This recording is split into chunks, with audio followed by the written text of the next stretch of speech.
In 2001, singer Melanie Thornton was getting ready to celebrate the holidays. All she wanted was to spend Christmas with her family in Atlanta. She even talked about her plans in an interview. Melanie said that after her last Coca-Cola show on the 23rd of December, she would fly to Atlanta on Christmas Eve and spend the 25th with her mum, sister, and friends. She was really looking forward to Christmas morning with the people she loved most. But something terrible happened. Just hours after that show, Melanie boarded a plane that never made it to its destination. The plane crashed into a forest in Switzerland, killing Melanie and 23 others. Her words about seeing her family turned out to be some of the last things she ever said. Melanie's death was shocking to fans around the world, but especially heartbreaking because it came just as her career was starting to grow even more. Many people today still wonder if something strange happened. Was it really just a bad accident, or was there something more to it? Melanie Thornton was born in Charleston, South Carolina. She loved music from a very young age. When she was 6, she started learning how to sing and also played instruments like the piano and the clarinet. She looked up to singers like Aretha Franklin and Roberta Flack and would copy their voices to learn how to sing better. She performed in talent shows and small concerts to help pay for college, and she sang in clubs just to follow her dream. One of those clubs was called the Peacock Lounge. It had live bands, and Melanie would join in on jam sessions when they let people from the crowd sing. She was serious about music and worked really hard to improve her voice and get noticed. In 1991, she took a big step and moved to Germany. Her sister lived there with her husband, who was in the US Army. Melanie had dual citizenship in both Germany and the US, so moving there gave her more chances. Her uncle Bob Chisholm, who was also a musician, told her that she could earn more money singing in Germany than in the US. Even on a bad night in Germany, she could make $150, way more than the $50 she sometimes made back home. Melanie listened to her uncle and gave it a try. She started recording demos in music studios, and then something big happened. While she was recording a song called Sweet Dreams, a music producer named Frank Farian heard her voice. He liked what he heard and decided to help her. He put her in a group called La Bouche, which means the mouth in French. She teamed up with rapper Lane McRae, and together they became really popular in Europe. Melanie later left La Bouche to start a solo career, and it was going really well. She had fans in Germany, Austria, and Switzerland. Her songs were on the radio, and her music was part of Coca-Cola's big holiday commercials. She was shining in Europe, and her solo album Ready to Fly was making her star even brighter. But then came that night in November 2001. On November 24th, just 2 hours after her Coca-Cola Christmas show, Melanie boarded a plane with members of the pop group Passion Fruit. They were flying from Berlin to Zurich for another show and some TV appearances. But the flight never made it. The pilot, Captain Hans Lutz, started to bring the plane down too early while trying to find the runway in Zurich. It was dark and hard to see, and the plane crashed into a forest hill near the small town of Bassersdorf, Switzerland. Melanie was one of the 24 people who died that night. She was only 34 years old. 2 of the Passion Fruit singers, Maria Serrano and Natalie Van Het Ende, also died in the crash. One member, Debbie Street Martin, survived. The crash was a terrible tragedy, especially so close to the holidays. Even though Melanie had just died, Coca-Cola still aired their Christmas commercial that featured her singing the song "Wonderful Dream, Holidays Are Coming."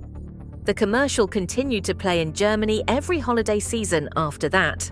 The song became a yearly tradition and climbed the German music charts every Christmas since her death. Even though Melanie wasn't as famous in the United States, her fans in Europe were heartbroken. Many people couldn't stop thinking about how similar her death was to another major star, Aaliyah. Both women were young, beautiful, and talented. Both were rising stars in the music industry. And both died in sudden and tragic plane crashes in the same year, 2001. People started noticing that the similarities between their deaths felt more than just a coincidence. Some even believed that the two stars might have had some kind of feeling that their time was running out. For example, before she died, Aaliyah had done an interview in Paris where she talked about a dream she had. In the dream, she said it was dark and someone was chasing her. Then suddenly she was flying away, feeling free and weightless. A few weeks later, she was gone. What's strange is that Melanie's final album before she died was called Ready to Fly. Fans couldn't help but feel like there was a deeper message hidden in those titles and dreams. Was it a coincidence? Or did both women somehow know what was coming? As more details came out about Aaliyah's crash, the questions only grew. Aaliyah had been in the Bahamas filming her music video for Rock the Boat. But at the last minute, the director Hype Williams changed the location from Miami to the Bahamas. That was strange because Miami had everything they needed for filming. Then, instead of staying one more day like they originally planned, Aaliyah's team rushed to leave early. The plane they took was a small one and was way too heavy. It was carrying more than it was supposed to, and the pilot wasn't even properly licensed. Some say he was under the influence when he flew the plane. Aaliyah, who was scared of flying, had tried to refuse to get on board, but someone gave her a sleeping pill and she was carried onto the plane while unconscious. The mystery around Aaliyah's crash has never stopped growing. Aaliyah's family life and career had a lot of secrets. Her fans were shocked when it came out that her uncle, Barry Hankerson, was the person who introduced her to R. Kelly. She was only 12 at the time. R. Kelly later had a secret and illegal relationship with Aaliyah, even marrying her when she was underage. It was said that this marriage was done so Aaliyah couldn't testify against him in court. People started asking, how could her family not know? Or worse, did they know and just look the other way? Then things got even more complicated when people found out that Barry Hankerson, that same uncle, got $90 million after Aaliyah died. Some say he was part of a wrongful death lawsuit and got paid from it, but others think that it's suspicious, especially because of how suddenly Aaliyah passed away when her fame was rising fast. That made people wonder, did someone benefit from Aaliyah's death? And if so, who? It also didn't help that other celebrities started being tied to the situation. Some fans believe that Jay-Z had an obsession with Aaliyah.